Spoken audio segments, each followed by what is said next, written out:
Chapter 8. Change of Plans. As we trod back toward Mr. Beast's palace, I can't believe how well everything is working out. It's still late afternoon and I've already found Beauty and gotten her to agree to trade places with Jonah. In a few minutes, we'll be back at the castle. I'll drop off Beauty and Jonah and I will be able to go home through the castle's magic mirror. Easy peasy. I bounced in my saddle. Maybe my brother's memories came back too. But I shouldn't get ahead of myself. First, I'll introduce Beauty to Mr. Beast and let the story unfold. It will be sweet to watch them fall in love and see Mr. Beast's curse reversed. I look behind me at Beauty. Hopefully she won't freak out when she meets the Beast. I didn't really give her much information about him. Maybe I should warn her about what he looks like. Yes, I definitely should. Beauty, I begin. About Mr. Beast. Yes, she asks. Well, he's called Mr. Beast for a reason. Is it because he's hairy? My grandfather was very hairy. That was his name actually, Harry. Well, Mr. Beast is hairy, but that's only part of it. See, he looks like a beast. She cocks her head to the side. How so? I gulp. He's scary looking. Not like a monster, but... I clear my throat. Well, kind of like a monster.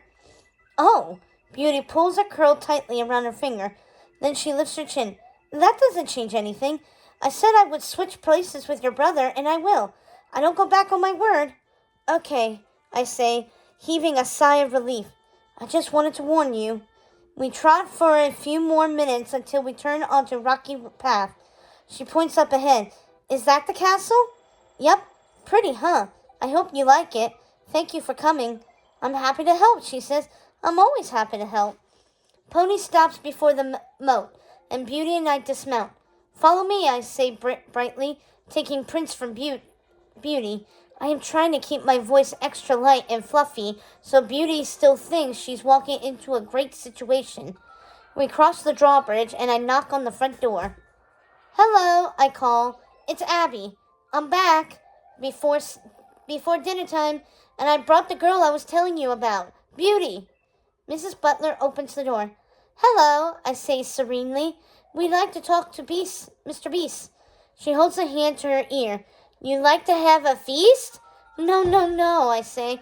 I'd like to talk to Mr. Beast. Although I'm not opposed to a feast if you have one already.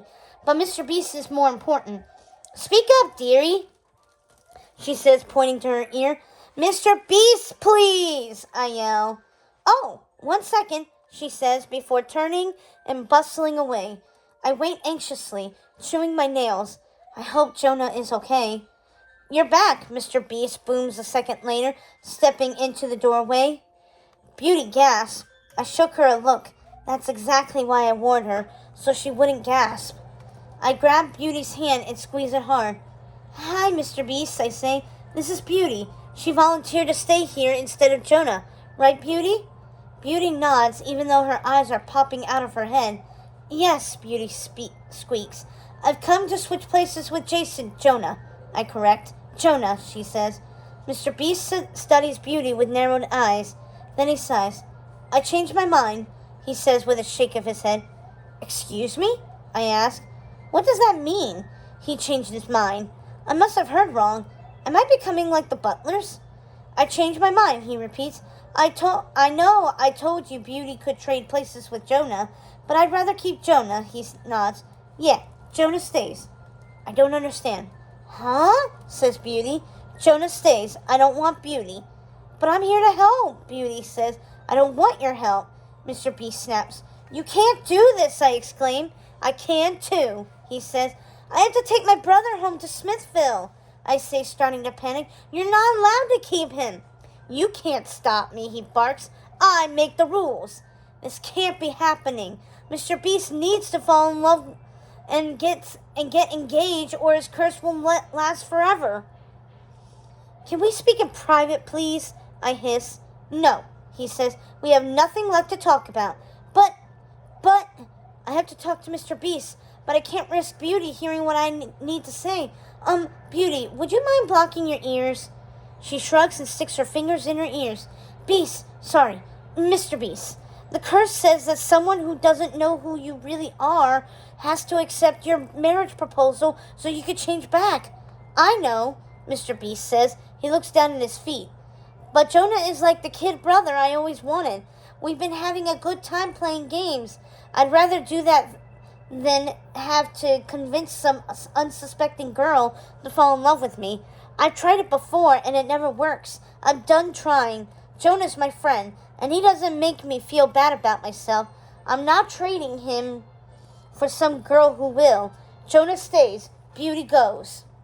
Behind Mr. Beast, I see a figure in the hallway. It's my brother. Jonah! I cry out. Do you hear what's happening? He's going back on his deal. This can't happen. We have to do something. Run, Jonah, run! Jonah ambles over to the door and stares at me quizzically. I'm not running, he says. Why would I run? This place is amazing. I gaze at him in shock. What? Mommy. You were right, Abby. Fairy tales are the best. But we have to go home. No way. I'm having the best time. I'm in a castle. I taught Mr. Beast how to play flying crocodile. He's got to be kidding me. You can play flying crocodile at home. Mom and Dad don't let me play at home. They make me read. Mr. Beast doesn't care if I read. And he has the best snacks, ketchup-flavored chips. Have you ever heard of such a thing? They're delicious. But, Mr. Beast shrugs. Sorry, but as you can see, your brother wants to stay. And with that, Mr. Beast slams the door in my face.